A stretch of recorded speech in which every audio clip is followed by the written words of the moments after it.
ABŞ-ın hava zərbələri nəticəsində Yəməndəki Husi üsyançılarının mövqelərində azı 2 nəfər ölüb, 4 nəfər isə yaralanıb.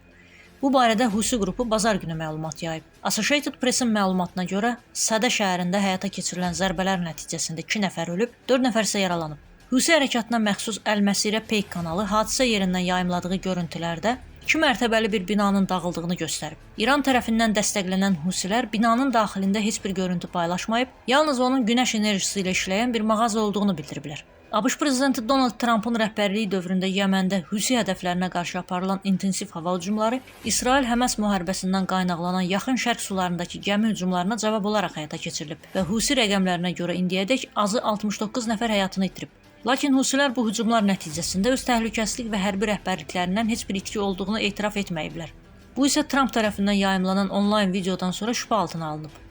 Ağ Ev isə bildirib ki, indiyədək Husilərə qarşı 200-dən çox zərbə endirilib.